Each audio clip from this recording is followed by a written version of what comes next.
오늘 하나님의 말씀 이사야서 41장 1절부터 13절의 말씀입니다. 이사야서 41장 1절부터 13절의 말씀. 섬들아 내 앞에 잠잠하라. 민족들아 힘을 새롭게 하라. 가까이 나아오라. 그리하고 말하라. 우리가 가까이하여 서로 변론하자. 누가 동방에서 사람을 일으키며 의로 불러서 자기 발 앞에 이르게 하였느뇨. 열국으로 그 앞에 굴복해 하며 그로 왕들을 치게 하게 하되 그들로 그의 칼에 티끌 같게 그의 활에 불리는 초계 같게 하며 그가 그들을 쫓아서 그 발로 가보지 못한 길을 안전히 지났나니 이 일을 누가 행하였느냐? 누가 이루었느냐? 누가 태초부터 만대를 명정하였느냐? 나 여호와라. 태초에도 나요 나중이 있을 자에게도 내가 곧 그니라. 섬들이 보고 두려워하며 땅끝이 무서워 떨며 함께 모여와서 각기 이웃을 도우며 그 형제에게 이르기를 너는 담대하라 하고 목공은 금장색을 장려하며 마치로 고르게 하는 자는 매질꾼을 장려하며 가로되 땜이 잘 된다 하며 못을 단단히 박아 우상으로 흔들리지 않게 하는도다. 그러나 나의 종 너 이스라엘아, 나의 택한 야곱아, 나의 벗 아브라함의 자손아, 내가 땅 끝에서부터 너를 붙들며 땅 모퉁이에서부터 너를 부르고 내게 이르기를 너는 나의 종이라. 내가 너를 택하고 실어버리지 아니하였다 하였노라. 두려워 말라. 내가 너와 함께함이니 놀라지 말라. 나는 내 하나님이 됨이니라. 내가 너를 굳세게 하리라. 참으로 너를 도우리라. 참으로 나의 의로운 오른손으로 너를 붙들리라. 보라, 내게 노하던 자들이 수치와 욕을 당할 것이요 너와 다투는 자들이 아무것도 아닌 것 같이 될 것이며 멸망할 것이라. 내가 찾아도 너와 싸우던 자들을 만나지 못할 것이요 너를 치는 자들은 아무것도 아닌 것 같이 험한 것 같이 되리니 이는 나 여호와 너의 하나님이 내 오른손을 붙들고 내게 이르기를 두려워 말라. 내가 너를 도우리라 할 것임이니라. 16절까지 갑시다. 지렁이 같은 너 야곱아, 너희 이스라엘 사람들아, 두려워 말라. 나 여호와가 말하노니 내가 너를 도울 것이라. 내 구속자는 이스라엘의 거룩한 자니라. 보라, 내가 너로 이가 날카로운 새 타작 기계를 삼으리니 내가 산들을 쳐서 부스러기를 만들 것이며 작은 산들로 겨같게 할 것이라. 내가 그들을 까부른즉 바람이 그것을 날리겠고 회리바람이 그것을 흩어버릴 것이로되 너는 여호와로 인하여 즐거워하겠고 이스라엘의 거룩한 자로 인하여 자랑하리라. 아멘. 할렐루야.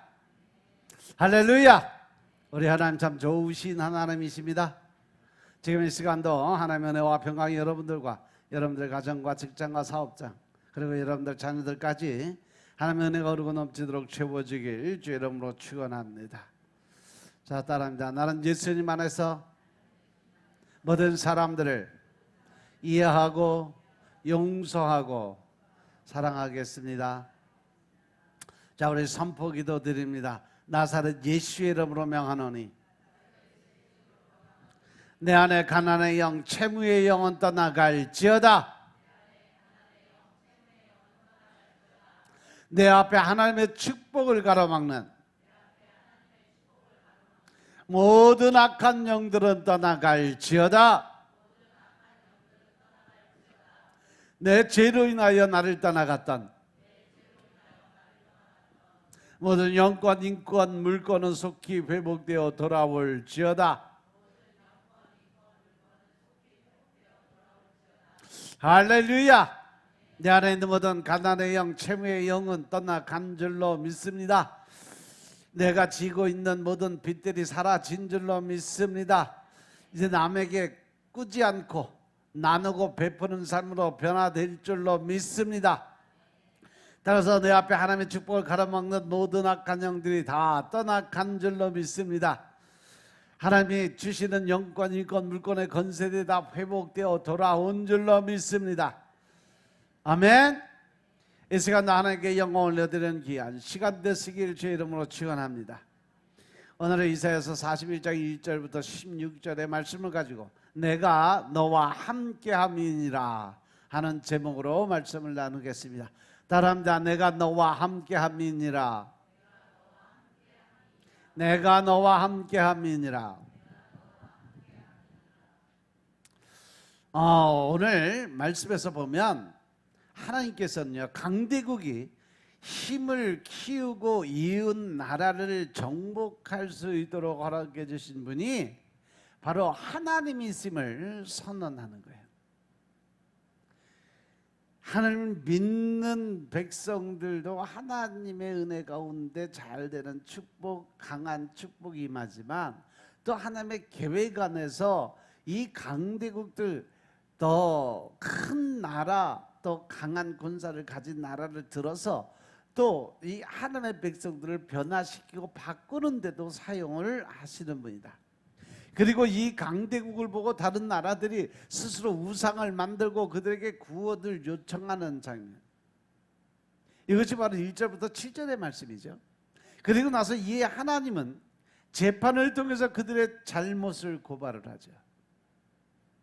그리고 하나님은 당신의 택한 종이고 그분과 친밀한 관계를 맺었던 아브라함의 자손들에게 그런 길을 걷지 않도록 권면을 해주세요. 지금도 우리가 살아가면서 보면 믿음 생활하고 신앙 생활할 때 하나님이 늘 우리에게 주위의 사람들이나 아니면 주위의 종들이나 아니면은 하나님과 이 영적인 교를 이루는 성령 사역자들의 입술을 통해서 뭐 과거의 구약의 선지자들, 뭐 신약의 예수님의 제자들의 입술을 빌어서 예언과 어떤 이 환상과 꿈을 본 것이 아니라 이 시대, 이 시간에도 하나님은 하나님의 백성들, 또 하나님의 종들을 통해서 하나님의 택한 선지자를 통해서 지속적으로 구약시대에 일하시는 하나님이 신약시대도, 그리고 이 성령의 세대에도 하나님이 같이 일하고 계시는 것임을 믿으시기 바랍니다. 믿으시기 바랍니다.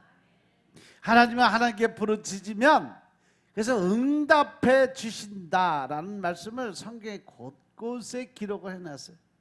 결국은 우리가 기도를 드리지 않았기 때문에 하나님이 일을 못하신다.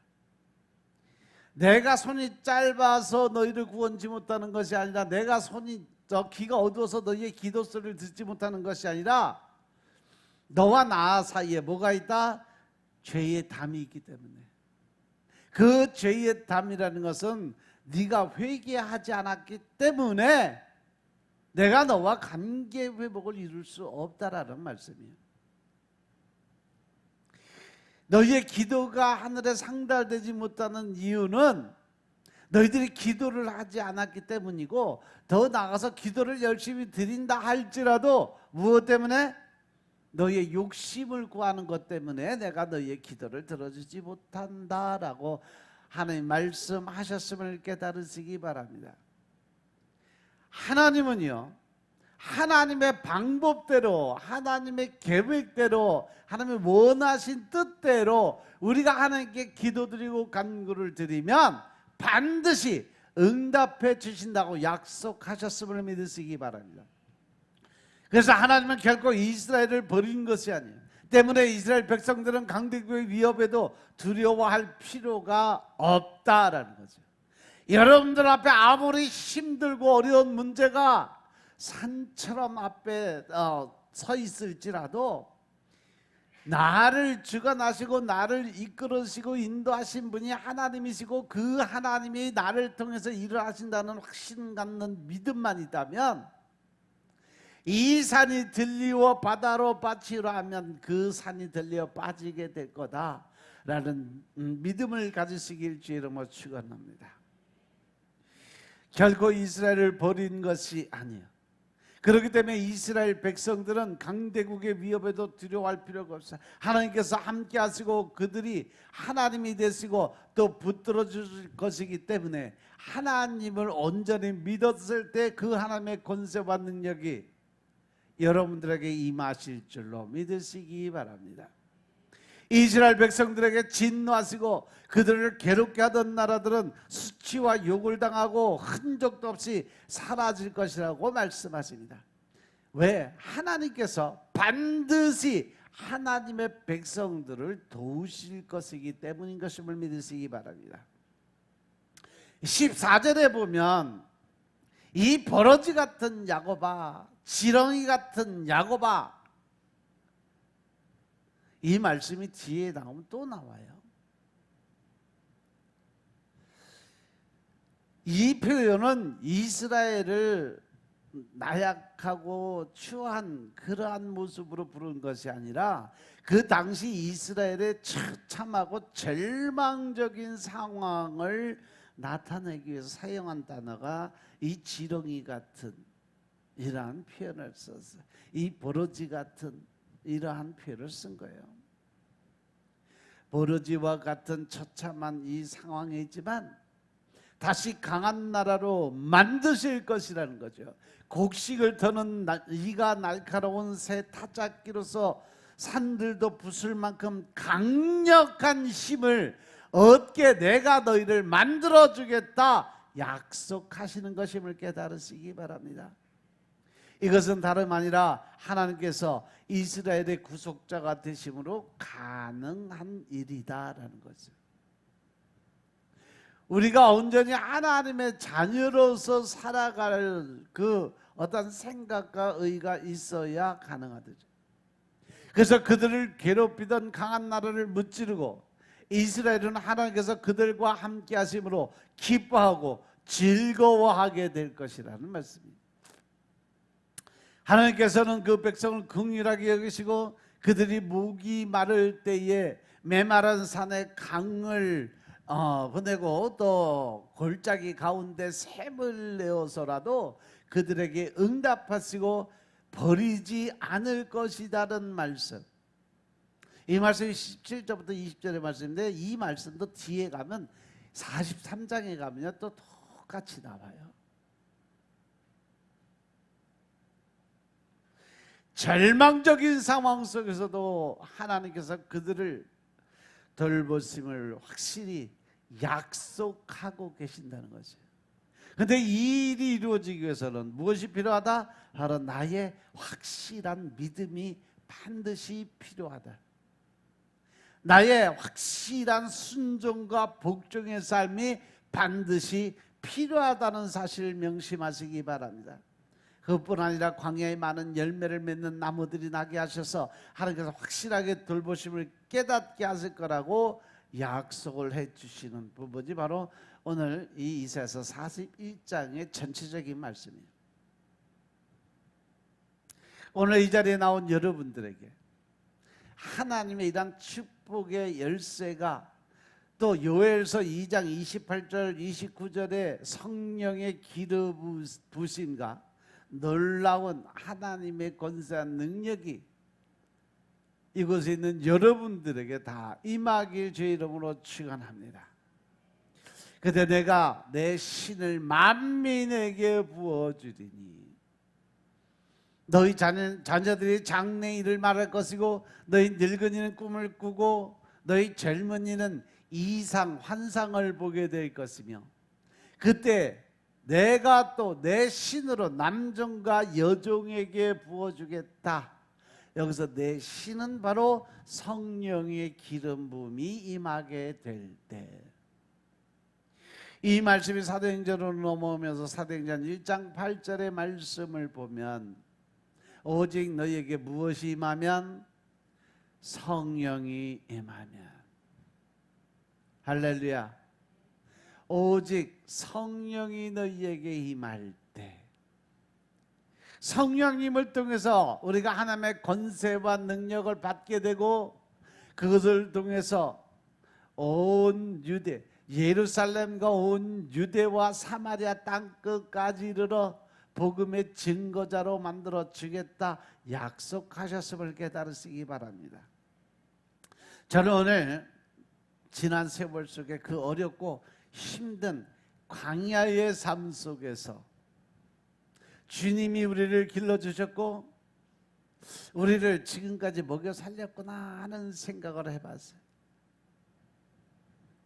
어느 것 하나 그 모든 것이 다 돌아보니까 하나님의 은혜 가운데 있었다라는 거죠. 우리가 인원이 그렇게 많은 인원도 아닌데도 불구하고 해외 선교에 집중적으로 신경을 쓰게 만들어 주신 것도 하나님의 은혜가 아니면 될 수가 없었던 일이요. 육적인 눈으로 바라볼 때 우리 교회는 결코 세상 사람들이 볼 땐 큰 교회가 아니요, 지극히 작은 자 중에 하나예요. 그럼에도 불구하고 하나님께서는요, 대형 교회에서도 하지 못했던 일들을 우리 교회를 통해서 일을 하셨음을 깨달으시기 바랍니다. 무엇을 통해서? 여러분들의 믿음을 통해서 하나님이 일하셨음을 깨달으시기 바랍니다. 오늘 우리가 살아있는 것, 이 자리에서 예배를 드리게 되는 것도 하나님의 은혜고 하나님의 축복이었음을 깨달으시기 바랍니다. 아멘. 성경님 목사님과 지선 전도사님 불러서 받았던 그 은혜의 찬양이 새삼스럽게 떠오르는 그러한 시간이죠. 가사를 제가 가만히 묵상을 해봐서 이 말씀을 준비하면서 내가 누려왔던 모든 것들이, 내가 지나왔던 모든 시간들이, 내가 걸어왔던 모든 순간이 당연하게 산 것이 아니라 그 모든 것이 돌아보니까 하나님의 은혜 가운데 살았더라. 아침 해가 뜨고 저녁에 노을, 봄의 꽃향기와 가을의 열매, 변하는 계절의 모든 순간이 하나님의 은혜가심, 하나님의 은혜가 아니었으면 결코 이루어질 수 없었던 그러한 세월이었다라는 것을 고백하는 찬양. 내가 이 땅에 태어나 사는 것, 더 나아가서 어린 아이 시절과 지금까지 숨을 쉬며 살았던 꿈을 꾸는 삶, 당연한 것이 아니라 그것조차도 내가 생각하고 태어나서 살아가면서 생각하고 이루었던 모든 삶들이 돌아보니까 하나님의 은혜 가운데 이루어졌던 일이더라. 그래서 내가 하나님의 자녀로 살아가면서 찬양 드리고 예배 드리는 삶, 복음을 전할 수 있는 축복이, 그것조차도 당연한 것이 아니라 바로 하나님이 허락해 주시고 하나님 인도하심에 따라 할 수 있는 것, 즉 다시 그것조차도 다 하나님의 은혜였더라라는 말씀이죠. 그래서 내가 사는 모든 것이 은혜고, 한없는 하나님의 은혜가 그 안에 들어갔을 때 내 삶에 당연한 것은 하나도 없었던 것을 고백하는 신앙, 그 모든 삶 자체가 하나님의 은혜 가운데 살았다는 것을 고백할 수 있는 그러한 삶이 되어야 된다는 거죠. 믿으시면 아멘 합시다. 따라서 우리들은 하나님이 우리에게 주시는 꿈과 비전과 하나님이 주신 축복을 가지고 미래를 바라보며 나아갈 수 있는 힘을 가질 수 있는 여러분들 되시길 주의 이름으로 축원합니다. 따라서 여러분들의 미래, 그리고 이 강단에서 말씀을 선포하는 저도요, 하나님의 은혜 가운데 살아가는 모습 속에서는요, 결코 그 미래가 어둡지 않다라는 거죠.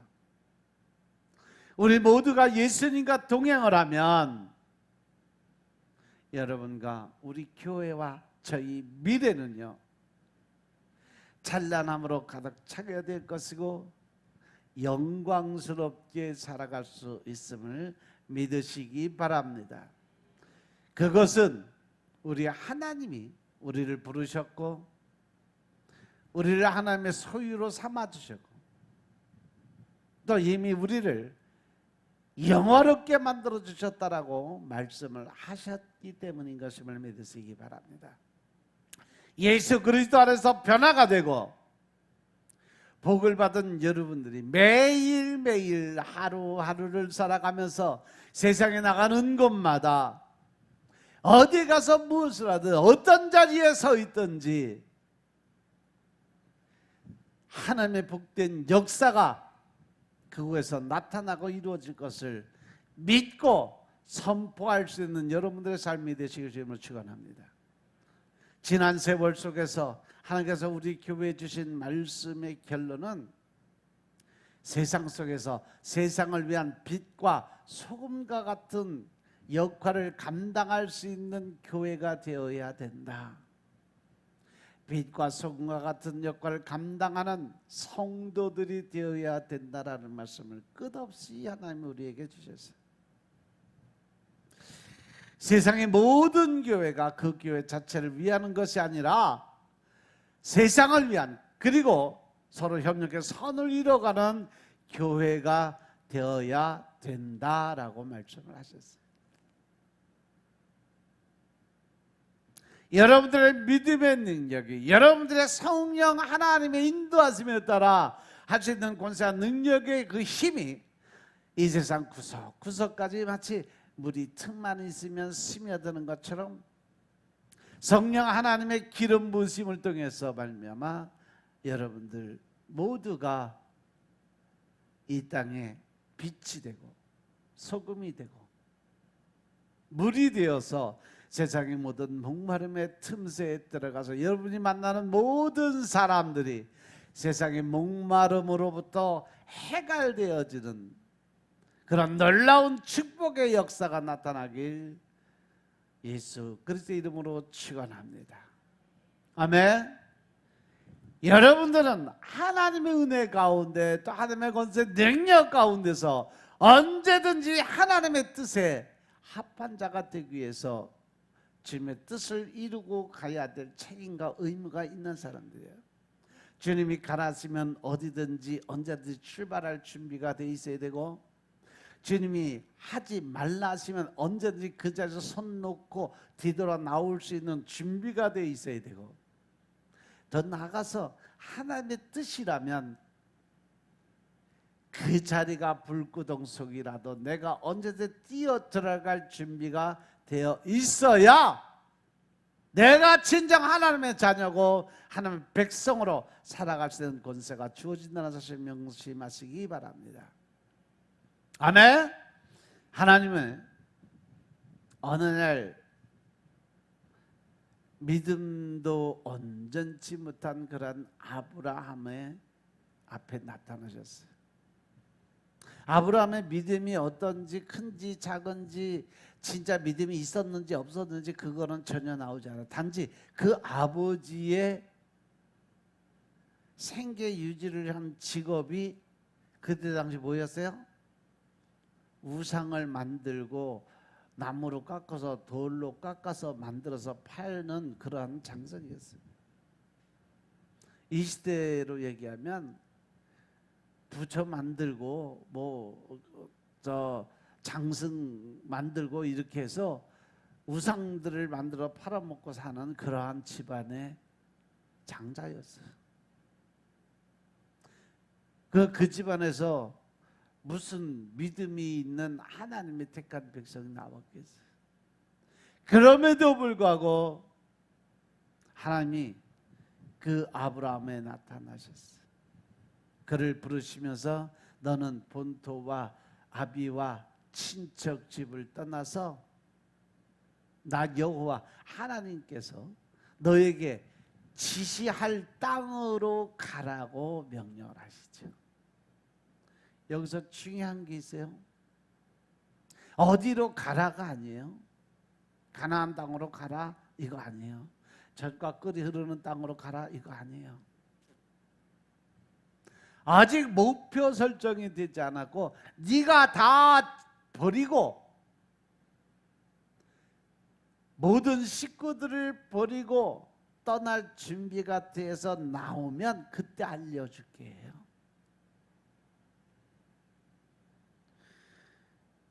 여러분들에게 하나님이 지금 살던 집 다 놔두고 너 선교 사역지로 보내야 되니까 준비하고 나와. 그럼 어디로 갈지 알려줄게. 그러면 나올 수 있는 사람 있을까 여기?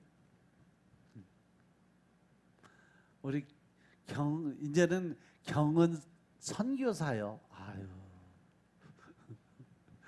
오늘부터 선교사로 되는겨. 이제 필리핀 선교사 자격으로 이제 출발을 하니까 본인은 뭐 6개월 받았다고 하고 가는데 모르겠어. 6개월이 될지 6년이 될지 60년이 될지.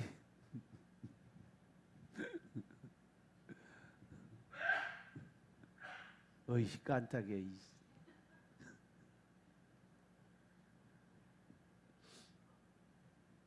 그래도 하나님이 가라 하시니까 그냥 다행히 목표는 설정을 해줬잖아. 일단 경원아 너 그냥 나와. 그러면 내가 어디 갈지 알려줄 테니까 그때 가. 그러면 과연 출발을 했을까? 근데 아브라함은 아무것도 갈 곳도 알지 못하고 하나님이 내가 지시할 땅으로 가라 명령을 하시니까 순종을 했어요. 그리고 또 어느 날은 하나님을 기다리는 사람 그 모세에게 나타나서 말씀을 하십니다. 애굽에서 40년 동안 왕자의 생활을 하고 사람 죽이고 도망 나와서 도망자 신세로 살아가고 있는 그에게 하나님이 말씀하세요. 너 다시 애굽에 들어가서 내 백성을 이끌어내라 라고 명령을 하세요. 하나님의 일을 하시고 하나님의 종으로 택함을 받고 하나님의 선지자 역할을 감당했던 사람들을 보면 하나님의 늘 제일 첫 번째로 요구했던 것이 뭐냐? 순종이에요.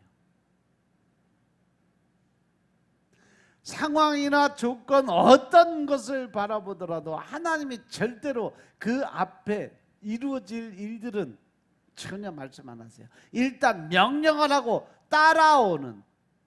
근데 이 모습이 예수님도 똑같아요. 예수님도 보면 제자들 택할 때 내가 앞으로 이런 일을 할 거니까 너 나하고 같이 갈래? 이런 말씀 하신 적 있어요? 없어요? 그냥 해변가 지나가다가 베드로 어부들 요한 이 사람들 그냥 고기 잡는 거 보고 야 그냥 너 나 따라와. 내가 사람 낚는 어부 되게 해줄게. 이 말만 하고 그냥 가면은 다 버리고 쫓아갔잖아요. 그러한 식으로 하나님은요 우리에게 요구하시는 삶이요 내가 이렇게 돼서 이렇게 일을 할 거니까 너 이것을 위해서 나를 따라와라 이렇게 말씀 안 하세요.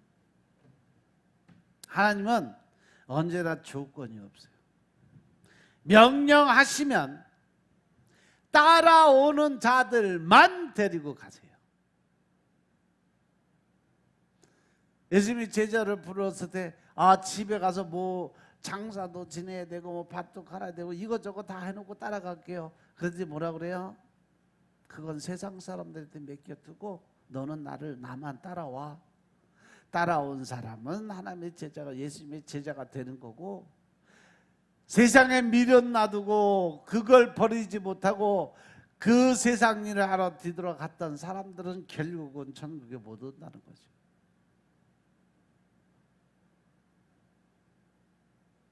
이 시간 나를 한번 돌아보세요. 나는 과연 어떤 사람일까?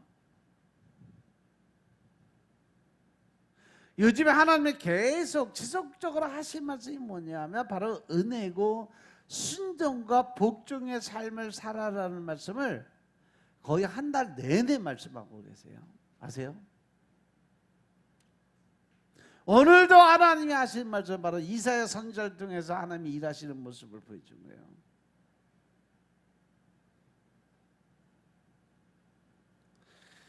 여호수아에게도 하나님은 내가 너희에게 주는 땅 젖과 꿀이 흐르는 그 가나안 땅으로 내 백성과 함께 들어가라. 그곳은 어떠한 땅이요? 그 10명의 정탐꾼의 이야기를 들어보면 장대 같은 사람도 있고 군사훈련 받아서 엄청난 군대가 있고 또 그곳에 모든 사람들이 엄청난 힘과 권력을 가진 자들이에요. 그 안으로 들어가라고 하는데 여호수아와 갈렙만이 그들은 우리들의 밥이다, 우리는 그들의 메뚜기가 아니다 라고 이야기를 했던 사람이 여호수아와 갈렙이에요.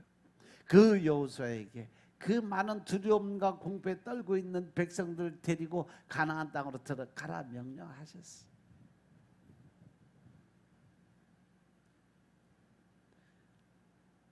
여기서 만약에 여호수아가 하나님 거기는 이렇게 해서 저도 못 들어가요 이러한 말을 하고 만약에 안 들어갔다면 영원히 이스라엘 백성들은 가나안 땅에 못 들어갔어요.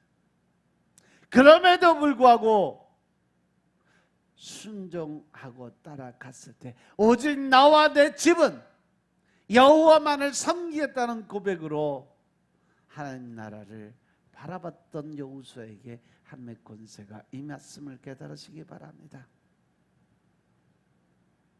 이 시대에 하나님께서 우리에게 말씀하십니다. 너는 모든 민족을 모든 족속으로 제자를 삼아서 아버지와 아들과 성령의 이름으로 세례를 주고 내가 너에게 분부한 모든 것을 가르쳐 지키게 하라고 명령을 하셨어요. 즉 열방의 하나님의 백성들 아는 예수 그리스도의 복음을 전하는 자들이 되라라고 말씀하셨음을 깨달으시기 바랍니다. 믿으시면 아멘 합시다. 그래서 여러분들이 가장 낙후한 나라, 가장 우상을 섬기는 나라들에 찾아가서 교회를 세우고 복음을 전하는 기점들을 다 마련해 놓은 거예요. 캄보디아부터 시작해서 필리핀에, 태국에, 미얀마에, 인도에 하나님이 제일 기뻐하셨던 것이 어디냐면 바로 인도 미조람이었어요. 대학교를 세우고 그곳에 기숙사와 또 학교, 강당, 그 다음에 교회까지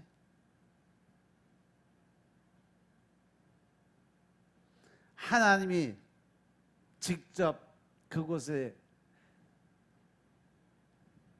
거의 한 1억 2천, 1억 3천을 들여서 건물을 짓게 만드시고 지금 그곳에서요. 제가 볼 땐 그곳이 바로 순교자 양성소예요. 방글라데시나 미얀마나 캄보디아나 이런 데서 이슬람권에 있는 사람들이 은혜를 받아서 예수님을 믿고 복음을 받아들여 성령의 인지를 통해서 변화된 사람들이 그곳에서 신학을 하거든요.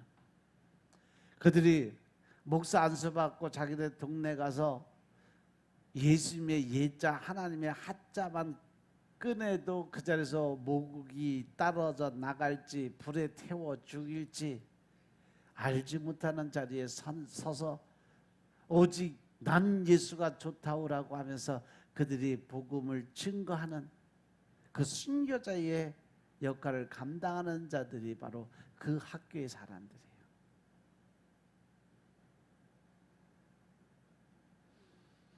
지금 돌아보아서 생각을 해도 여러분들은 엄청난 일을 하신 거예요. 지금도 미얀마는요 전쟁이 끝나지를 않아서 그 군부에서 시도 때도 없이 비행기가 날아서 폭격을 하고 많은 하루에 몇십 명씩 죽는데요. 청년들만 보이면 잡아다가 군대를 끌고 가서 청년들이 다 산속에 숨어서 안 나온대요.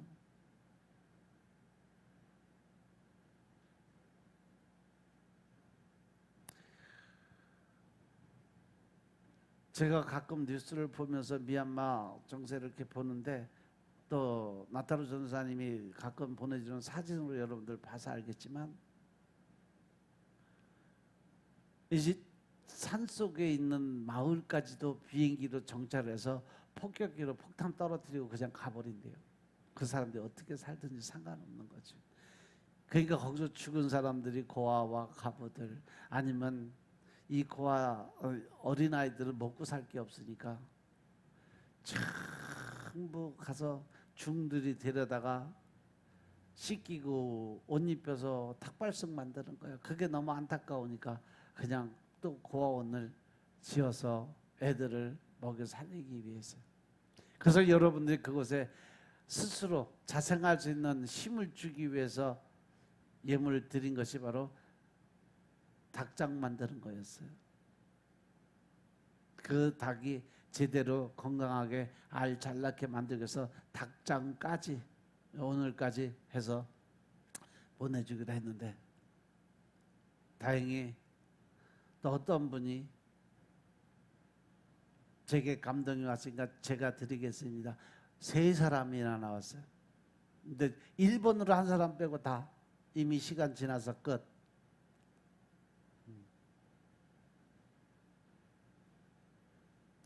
그런 거 보면 참 우리 교회 성도들이 대단한 거예요. 300만 원이라고 금액까지 정해줬는데 그거를 그냥 서로 하겠다라고 하는 거 보면 하나님의 은혜를 많이 받긴 받았나 봐. 근데 이미 정해진 사건이고, 또 그 외에 들어오는 것들은 다 같이 보내줄 거야. 그래서 그걸로 닭 한 마리라도 더 사고 닭장 한 개라도 더 만들어서 애들 최소한 1년 후부터는 계란 빼고, 뭐 급하면 1년만 키워도 다 성인 닭이 되니까, 필요한 건 애들 뭐 하루에 몇 마리씩 잡아서 먹이고 뭐 영양 보충 시켜주고, 계란도 깨서 프라이도 해주고 삶아도 주고, 애들 영양 간식 관리하면서 남는 거는 팔아서 또 이 고원 운영 자금으로 쓰고 사료도 사고 해야 되니까. 그래서 한 2년만 키우면 한 달에 10마리 이상씩 잡아먹을 수 있는 게 돼. 계란 하루에 100개씩 이상씩 빼요. 계란이 한 개에 거기 작은 게 뭐 300원, 좀 크면 400원씩이 되니까 하루 100개면은 하루에 4만 원씩 나오잖아. 그죠? 그럼 뭐 한 100만 원 이상씩 나오니까 그걸로 고원 운영 자금이 충분히 될 수 있을 거라고 생각을 해요. 그래서 한 번 도와주는 것이 아니라 이렇게 앞으로 지속적으로 그들이 먹고 살 수 있는 길을 마련하면서 도와주면 그것을 통해서 계속 지속적으로 그들이 은혜 가운데 살아가고 하나님의 은혜를 기억할 수 있게 만드는 계기가 되잖아요. 그래서 고기를 사다 주는 게 아니라 고기 잡는 법을 알려주는 그러한 선교 사역을 택한 거예요. 그래서 지금 준비 열심히 하고 있어.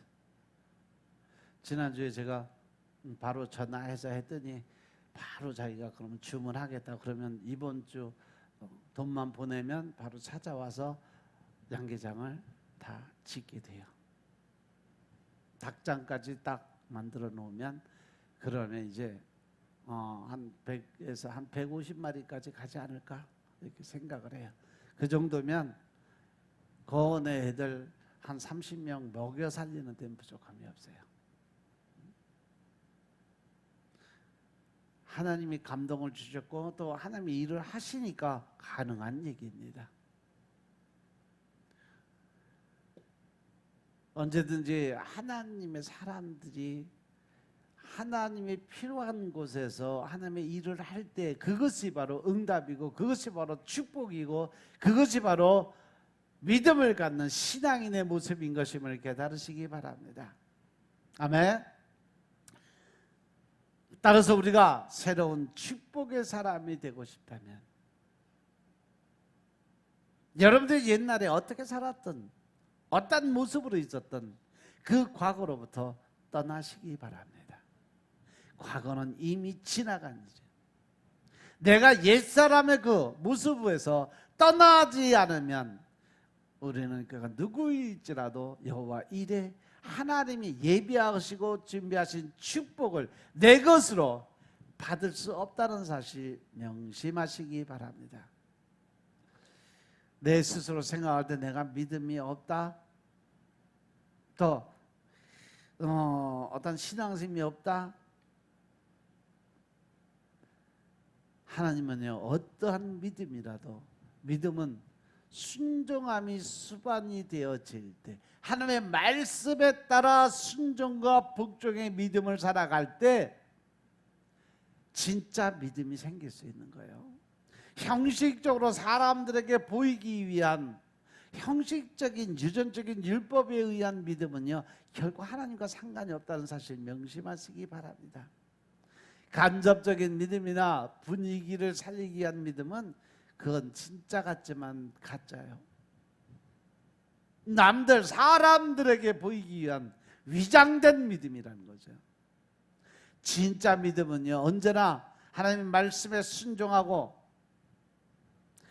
그 말씀의 뜻대로 행함이 나타날 때 내 안에서 믿음의 에너지가 생성될 수 있다는 사실 명심하시기 바랍니다.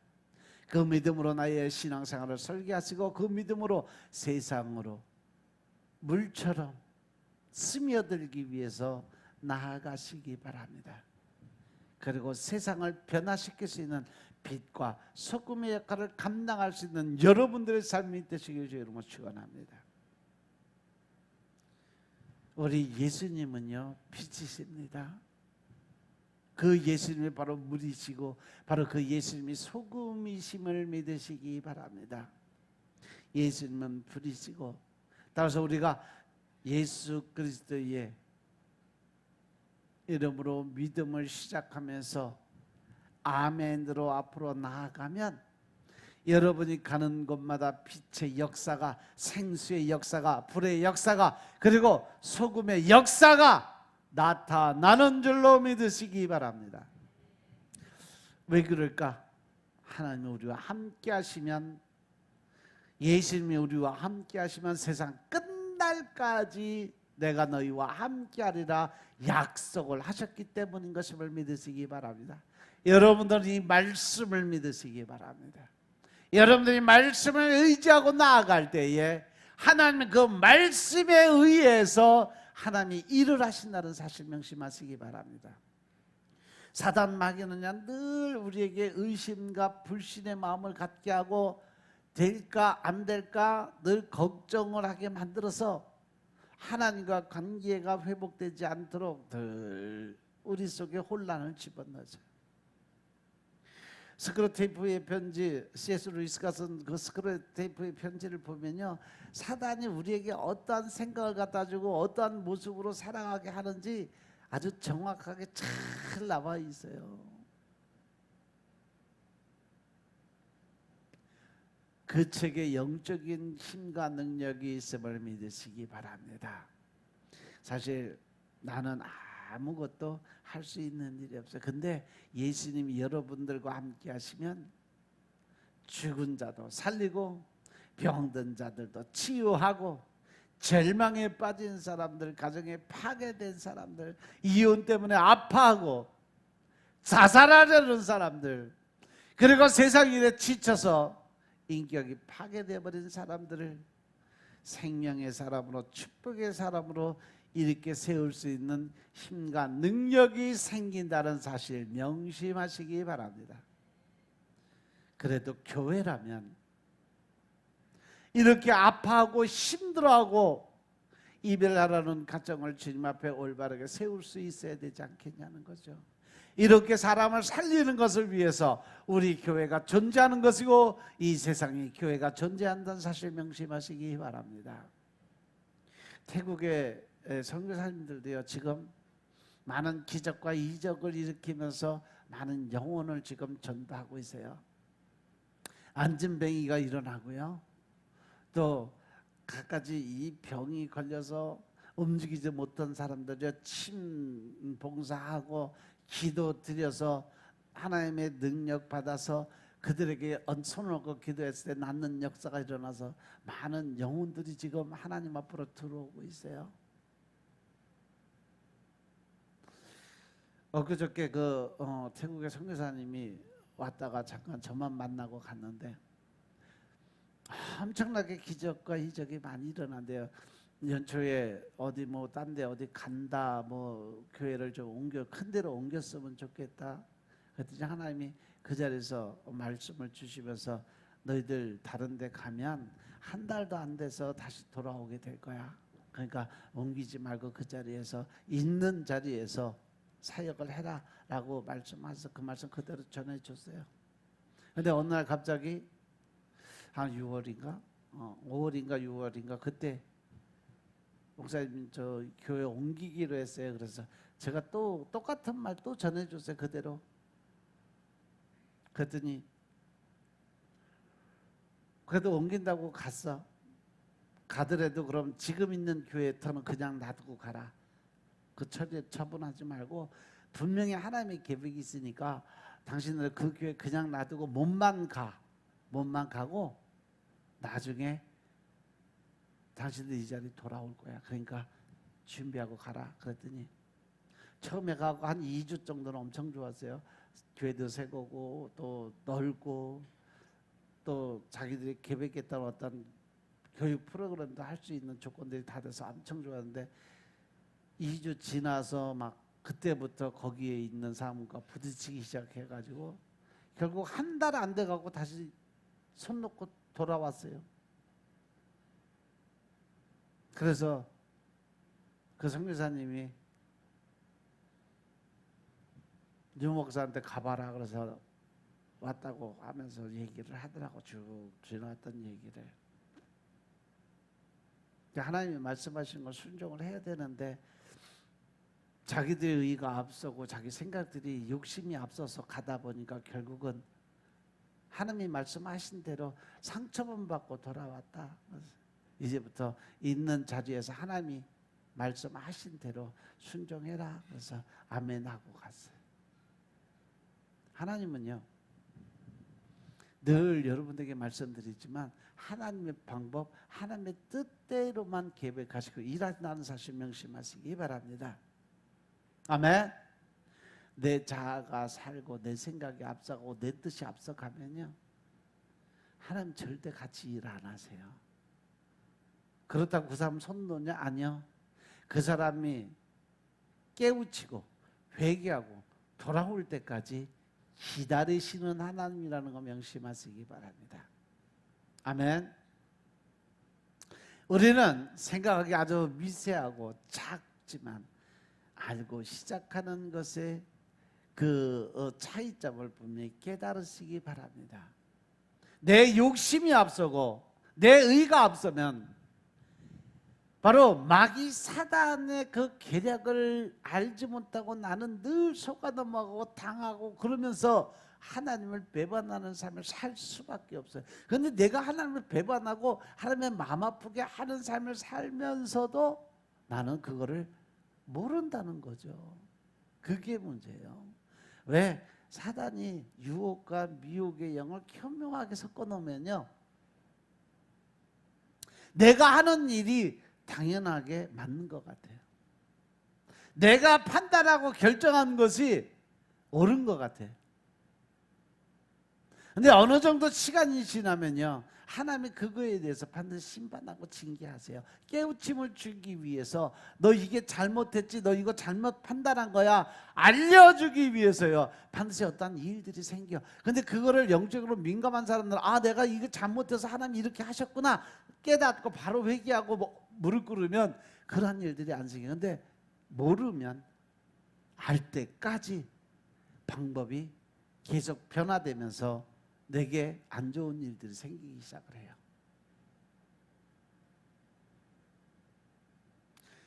그래서 제가 늘 여러분들에게 말씀드린 것처럼 나에게 어떤 안 좋은 일들이 자꾸 생기면 나를 한번 돌아보면 답이 그 안에 들어있다.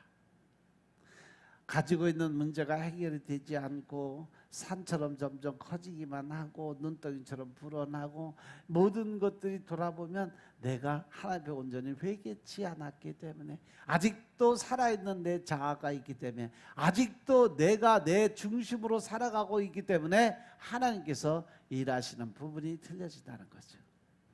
명심하시기 바랍니다. 늘 여러분들에게 말씀드린 것처럼 시간 또 그 안에 들어가 있는 연단과 고난이 하나님의 다루심 속에서 깨달아지고 알아져야 내가 영적으로 성장할 수 있는 조건이 된다는 사실 명심하시기 바랍니다. 나 한 사람을 위해서 교회가 존재하는 것이 아니라 온 세상을 위해서 하나님의 교회는 존재한다는 사실. 나 하나 먹여 살리기 위해서 하나님이 믿음과 신앙을 주는 것이 아니라 나는 당연한 거고 나 외에 다른 사람들을 위해서 믿음, 신앙이 자라게 만들어준다는 사실 명심하라는 겁니다. 이것이 교회가 이 땅에 존재하는 이유라는 거예요. 세상을 살리는 목적으로 우리 교회는 잘 되어야 되고 여러분들이 잘 되어야 되고 그리고 저도 잘 되어야 된다는 겁니다. 할렐루야. 그 목적 때문에 우리는 다루심을 받았으면 또 그로 인해서 연단과 고난 속에서 눈물과 좌절과 멸시와 왕따를 경험하고 줄이고 목마름의 세월 속에서 인내를 배우게 만들어 주는 게 하나님의 방법이요. 내게 힘들고 어려운 어떤 문제들이 지속적으로 반복되어 올 때는 그만큼 하나님께서 내게 가르쳐주고 싶은 것이 끝없는 인내와 연단을 통해서 더 강한 하나님의 군사가 되기를 원하신다는 거죠. 그만큼 내가 하나님의 쓰시기에 편한 도구로 만들기 위해서 훈련의 과정에 들어와 있으니까 나는 늘 그것을 인해서 뭘 해야 된다? 감사의 생활을 할 줄 알아야 된다. 아멘. 왜냐하면 절망하는 이 세상의 모든 사람들의 희망이 되어지기 위해서 쓰임을 받기 위해서 하나님이 연단하시는 거예요. 어떻게? 예수 그리스도의 이름으로 나아갈 수 있는 담대함을 허락해 주셨다는 거죠. 저는 개인적으로 그 험한 광야 생활을 살아왔지만 우리 교회에서 젊은이들이 모여서 뜨겁게 찬양 드리고 기도 드리는 모습을 바라볼 때 제가 얼마나 행복한지 몰라요. 또 하나님의 은혜 가운데서 늘 무릎으로 하나님 앞에 아침 저녁으로 주님 앞에 나아가는 그 영혼들을 바라볼 때 얼마나 기쁜지 몰라요. 그들 위에 성령의 기름 부음이 넘치고 말씀의 은사가 넘치는 그들이 직장에 나가서 가정에 들어가서 그들이 만나는 모든 사람들 가슴속에 예수 그리스도의 보혈과 성령의 기름 부으심으로 말미암아 가정이 에덴 동산으로 회복되어지는 그런 역사가 일어나는 것을 상상하고 기대하며 꿈을 꾸면서 하나님의 은혜를 생각하면 얼마나 좋은지 몰라요. 내가 변하기만 하면 세상이 변하는 것은 너무나 간단한 거예요. 내가 변하지 않고 세상 보고 변하라니까 이게 문제가 되는 거예요. 믿습니까? 어제도 오랜만에 21일 금식자가 있어서 하나님과 교제를 이뤘는데 그래도 하나님의 그 말씀 너무 잘 받더라고. 기본적으로 준비들이 다 돼 있더라고. 어떤 사람들은 전화를 해도 안 받고 와야 되는데 있어야 될 자리에 있어야 돼요. 하나님이 찾으시면 그 자리에 있어야 돼. 하나님은 그냥 홍기나 부르는데 나는 그냥 못 들은 척 귀 막고 눈 감고 그냥 안 들려 지랄하고 있으면 내가 필요할 때 하나님도 그렇게 똑같이 하신다는 거 명심하시기 바랍니다.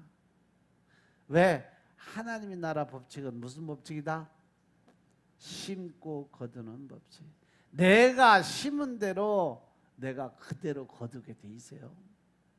믿습니까? 그러니까 하나님이 필요한 자리에 내가 있어야 내가 필요한 자리에 하나님도 오신다는 사실 명심하시기 바랍니다. 아멘. 근데 문제는 내가 변화되어지는 것이 쉽지가 않아. 지금까지 내 중심, 내 생각, 내 뜻대로 살다가 어느 날 갑자기 하나님 중심, 하나님의 뜻대로 살려고 하다 보니까 이게 변화되는 게 쉬운 게 아니야. 왠지 손해보는 것 같고, 왠지 내가 나약하고 부족한 것 같기도 하고. 왜? 내 힘과 내 의지를 등원해서 살았기 때문에 그래요. 내 힘과 의지로 할 수 있는 것이 아무것도 없어. 내 자신이 변화되는 것조차도 할 수 없어요. 오직 내 안에 성령님이 오셔야 할 수 있는 일이에요. 하나님을 의지하지 않고 하나님 일하시지 않으면 절대 할 수 없는 일이 내가 변화되는 일이에요. 믿으시면 아멘 합시다. 아무리 세상이 술 취하고 흠난하고 교육이 깨지고 정치가 혼란스럽고 경제가 희망이 없어서 엉망이라고 할지라도 성령님을 모시고 나가는 사람들 앞에는 세상이 다 변하는 역사가 일어날 줄로 믿으시기 바랍니다. 어떻게 그래? 예수님의 능력이 나타나니까, 성령님의 일하심이 그 자리에 나타나니까. 저는 여러분들 모두가 우리 교회가 우리 예수님의 손이 되고 예수님의 발이 되어진 그러한 사명을 감당해서는 참 좋겠다 생각했어요. 세상을 위한 교회, 온 세상을 변화시키고 축복하는 그러한 교회가 되어지도록 하나님 이제 여러분들의 편이 되어 주실 것을 믿습니다.